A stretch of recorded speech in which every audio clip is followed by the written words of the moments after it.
Nifty में जाना चाहूंगा। मैं चाहूंगा कि मैं इंट्राडे में निफ्टी यहाँ पे तकरीबन 9100 के आसपास लॉन्ग करूं।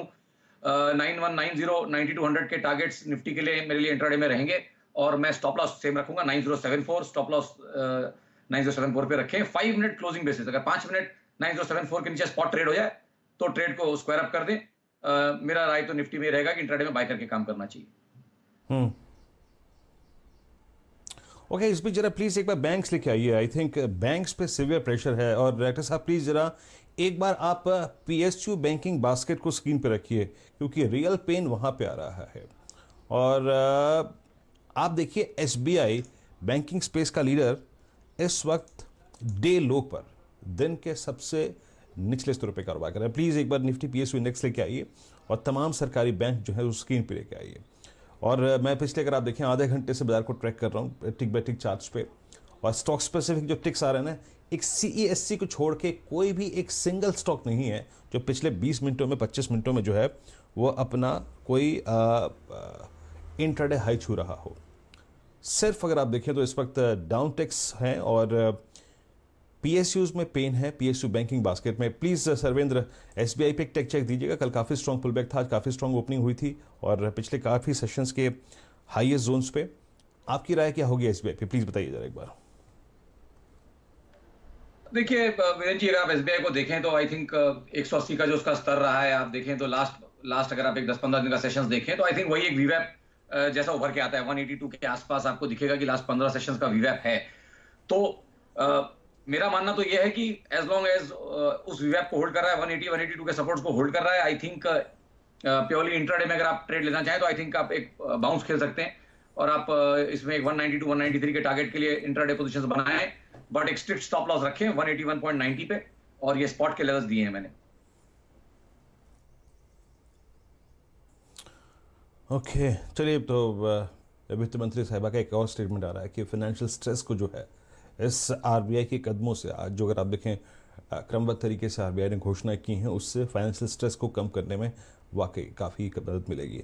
अच्छा, एसबीआई की बात हुई और बात हुई तमाम पीएसयू स्टॉक्स की, पीएसयू बैंक्स की, निफ्टी बैंक की। सर्वेंद्र, ट्रेडर्स के लिए सेकंड हाफ के लिए 3 ट्रेड्स कौन से होंगे आपके?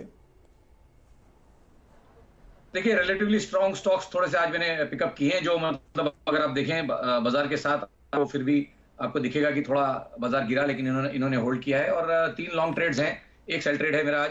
तो जो लॉन्ग साइड में मेरे ट्रेड्स हैं, वो पहला ट्रेड जो मैं लेके आऊंगा वो है भारत फोर्ज, जहां मुझे लगता है कि अगर आप देखें जो उसका स्ट्रक्चर है, जहां से मैंने ग्राफिक्स बनाए थे वहां से 1-2 रुपए अच्छा ही मिल रहा है आपको, रिवॉर्ड्स अच्छे मिल रहे हैं, बाय करके चले। मेरा मानना है कि ये स्टॉक आपको, इसको आप एक 2-3 दिन के लिए भी इस ट्रेड को आप बना सकते हैं, और मुझे लगता है कि ये स्टॉक आपको ऊपर में 299 300 के स्तर भारत फोर्ज में आपको आते हुए दिखेंगे।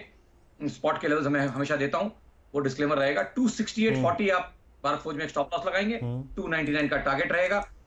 दूसरा जो ट्रेड है मेरा वो है मेटल स्पेस से, जहां जैसे मैंने बोला लास्ट 15-20 दिन से जो स्टॉक्स संभल गए हैं, उनमें टाटा स्टील नाम मुझे प्रोमिनेंट निकल के आता हुआ दिखता है कि अब बाजार के उतार चढ़ाव में इसमें वॉलिटिलिटी खत्म हो गई है। 15-17 दिन का अगर आप वीवैप देखें तो अराउंड 280 के आसपास ये स्टॉक को एक अच्छा सपोर्ट मिल गया है। मेरा मानना है कि बाय करके चलें, यहाँ पे भी 299 300 के टारगेट्स आपको नेक्स्ट 1 से 2 दिन में आते हुए टाटा स्टील में मिलने चाहिए। यहाँ आपका स्टॉप लॉस रहेगा 279.40 पे। और भारती, जहां पे अगर आप देखें तो क्लियरली तो ये स्टॉक एक आउट परफॉर्मिंग लिस्ट वाला कैटेगरी वाला स्टॉक है, अपने shorter term averages, medium term, long term सारे एवरेजेस के ऊपर ट्रेड हो रहा है इस समय, और मुझे लगता है कि वो स्ट्रेंथ इसमें बरकरार रहेगी। भारती को बाय करके चलें, 540 का टारगेट रहेगा मेरा भारती के लिए नेक्स्ट 2 से 3 दिन में, और यहाँ पे आप एक स्टॉप लॉस लगा के रखेंगे 489.40 पे। जी। ओके, चलिए इस बीच विषय को थोड़ा सा बदलते हैं, और जैसे कि मैंने कहा कि कुछ कॉर्पोरेट से आज आरबीआई के इस महत्वपूर्ण, अगर आप देखें, फैसले के बाद बात करने की कोशिश करेंगे, स्पेशली एनबीएफसी से। हमारे साथ महिंद्रा फाइनेंस के vice chairman and managing director mister Ramesh Iyer जुड़े हैं बात करने के लिए। मिस्टर अय्यर, गुड आफ्टरनून कार्यक्रम में स्वागत है सर। आपने देखा कि महज 20-25 दिन के अंतराल में आरबीआई ने कुछ महत्वपूर्ण कदम उठाए। आज रिवर्स रेपो रेट को रेशनलाइज करना, और स्पेशली अगर आप देखें LTRO2, और जो कि काफ़ी हद तक केंद्रित लगता है एनबीएफसीज को लेकर, इससे आपको क्या लगता है, और सिस्टम में जो लिक्विडिटी की स्थिति है इससे कितनी सुधरेगी? आपकी प्रतिक्रिया सर। तो हम समझते हैं कि डेफिनेटली काफी अच्छा सुधार आएगा लिक्विडिटी में। बैंकों के पास रिवर्स रेपो रेट कम होने की वजह से वो ये देखेंगे कि किस तरह डिसबर्समेंट किया जाए या लेंडिंग किया जाए, तो एनबीएफसी को इसका एक डायरेक्ट फायदा होगा। और दूसरा, अगर आप देखें तो आज जो एनबीएफसी के लिए स्पेसिफिकली एलटीआर एलोकेशन की गई है 50,000 करोड़ की, जहां 50% of that will be for smaller and medium NBFC और बाकी 50% बड़ी एनबीएफसी के लिए। तो हम समझते हैं कि इससे भी लिक्विडिटी में काफी सपोर्ट आएगा और हम समझते हैं ये एक बहुत ही अच्छा कदम है to support NBFC with the liquidity. अच्छा सर, ये बताइए कि इस वक्त ये तो रही बात कि आरबीआई ने क्या किया और इससे कितना लिक्विडिटी की परिस्थिति सुधरेगी। ऑन ग्राउंड रियलिटी क्या है सर इस वक्त? क्लाइंट्स का बिहेवियर, रीपेमेंट्स कैसी दिखी हैं आपको? अगर आप देखें मार्च के एंड में और अप्रैल के 15 जो दिन गुजरे हैं उसमें कैसी रही हैं एग्जैक्टली? देखिए, जो हमें मॉरिटोरियम दी गई थी फॉर कंज्यूमर को देने के लिए, वो तो हमने इमीडिएट एडमिनिस्टर कर दिया और कस्टमर को 90 डेज की मॉरिटोरियम दिया गया है। तो आज के दिन में रिकवरी को मेजर करना उचित नहीं रहेगा, लेकिन अगर 15 मार्च तक की बात करें तो डेफिनेटली कलेक्शंस अच्छी रही थी, लोगों के पास पैसा था, वो इंस्टॉलमेंट भर रहे थे अपना, और उसके बाद अचानक एक परिस्थिति ऐसी आ गई। लेकिन आज से अगर आगे की बात करें तो हम ये समझते हैं कि जो फार्मर्स है जिसके हार्वेस्ट भी हो चुकी है, उनका जो क्रॉप गवर्नमेंट खरीदेगी, मंडी में खरीदा जाएगा और इनके जो कैश फ्लो आएंगे, तो ये डेफिनेटली रीपे करने की कोशिश करेंगे। हम जिस कस्टमर से कांटेक्ट में है, खास करके फार्मिंग कम्युनिटी से, उनका तो एक ही पूछना है कि हम कहाँ भरे और कैसे भरे आपके पास आके इंस्टॉलमेंट। तो हम उन्हें डिफरेंट सुविधा देने की कोशिश कर रहे हैं। कल एक अच्छी अनाउंसमेंट आ गई एमएचए की तरफ से कि एनबीएफसी अपने ब्रांचेस को एक स्केलेटन स्टाफ के साथ ऑपरेट किया जा सकता है। तो ये कस्टमर को फायदा होगा इससे कि वो आके अपना इंस्टॉलमेंट भरेंगे। तो अगर हम अप्रैल एंड में या फर्स्ट वीक मई में बात करें तो एक अनुमान लगा सकते हैं कि हार्वेस्ट की वजह से क्या कलेक्शन हुई है। ओके मिस्टर यार, एक और चीज़ पूछूंगा आपसे। अगर आप देखें आरबीआई ने 2 चरणों में, अगर आप देखें, काफ़ी महत्वपूर्ण निर्णय लिए। फिर ये लॉकडाउन, और लॉकडाउन से बाहर जब सिस्टम निकल के आएगा, ऐसा तो है नहीं कि हम पहले दिन से चलना शुरू कर देंगे। सरकार कह रही है कि हम एक राहत पैकेज देंगे। अभी अगर आप देखें एक बहुत इंपॉर्टेंट स्टेटमेंट आया है कि बहुत सोच समझ के एक राहत पैकेज लेके आएंगे।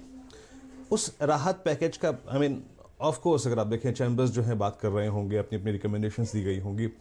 आपको क्या लगता है प्रारूप क्या होगा? कौन सी ऐसी इंडस्ट्री है जिन पर सबसे ज़्यादा प्रभाव पड़ा है और जिनको इस स्ट्रेस से निकालने के लिए इस पैकेज में प्राथमिकता दी जाएगी? देखिए, ऐसा तो सारा इंडस्ट्री में इसका असर पड़ा है। अपने अपनी इंडस्ट्री का लोग अपना अनुमान लगाएंगे। अगर हम फाइनेंस कंपनी की बात करें, बैंकों की बात करें, तो डिसबर्समेंट एकदम से ही बंद है। तो लेकिन अब रिकवरी भी बंद है, जो मेन 2 एक्टिविटीज होती है कोई भी एनबीएफसी या बैंकों की। तो मैं समझता हूँ कि एक राहत तो ये होगी शायद कि जो कस्टमर को मॉरिटोरियम का इंटरेस्ट लगने वाला हो, क्या वो वेव किया जाए आगे चल के, क्योंकि कस्टमर के ऊपर नहीं तो एक बहुत बड़ा बर्डन हो जाएगा। समझो आज ये 3 इंस्टॉलमेंट जो मॉरिटोरियम मिलती है वो रेयर एंड शिफ्ट हो जाती है, 2 साल के बाद में रीपेमेंट करना है, तो 2 साल का इंटरेस्ट 3 इंस्टॉलमेंट में भरना भी कस्टमर के लिए एक हेवी हो सकता है बर्डन। तो कुछ राहत वहां से आएगी। कुछ ऑटोमोबाइल में राहत आने की गुंजाइश है, जैसे जीएसटी में हो सकती है, या उसमें कोई कंसेशन आएंगे डेफिनेटली, क्योंकि ऑटोमोबाइल इंडस्ट्रीज भी काफी इम्पैक्टेड है। इंफ्रास्ट्रक्चर जो कॉन्ट्रैक्टर से इन्हें कोई राहत आ सकती है, क्योंकि उनका भी कामकाज एकदम से बंद है, अपने लेबर को संभालना है, मशीन के इंस्टॉलमेंट्स भरने हैं या उसको सर्विसिंग करनी है। तो मैं समझता हूँ एक एक इंडस्ट्री को लेकर के कुछ ना कुछ सारा इंडस्ट्री को इसका फायदा होगा, क्योंकि ये सब ऐसे टाइम 1 ईयर हमें संभाल के चलना चाहिए, कस्टमर के साथ पार्टनरशिप के रूप में चलना चाहिए। फिर 6-8 महीने के बाद जैसे जैसे ठीक होने लग जाएगा तो एक मोमेंटम आ जाएगा। ओके सर, बहुत बहुत शुक्रिया, आपने बात की। अगर आप देखें आरबीआई के इस महत्वपूर्ण निर्णय पर, बड़ी घोषणाओं पर और आगे के कुछ हालात पर, बहुत बहुत शुक्रिया सर आपका। निफ्टी बैंक थोड़ा सा रिकवर हुआ है। निफ्टी अगर आप देखें कुछ स्टेबल हुआ है, आई विल नॉट से रिकवर, लेकिन स्टेबल हुआ है। और इस बीच अगर आप देखें, आप चीफ इकोनॉमिक एडवाइजर के कुछ महत्वपूर्ण स्टेटमेंट सुन रहे हैं। राहत पैकेज काफ़ी सोच समझ कर लाया जाएगा। आरबीआई के इन घोषणाओं से लिक्विडिटी की परिस्थिति कुछ अच्छी होगी, तो ये कुछ महत्वपूर्ण कदम, स्पेशली अगर आप देखें घोषणाएं उस राहत पैकेज के मद्देनजर। एक छोटा सा ब्रेक, और ब्रेक के बाद कुछ और ट्रेड से बात करेंगे।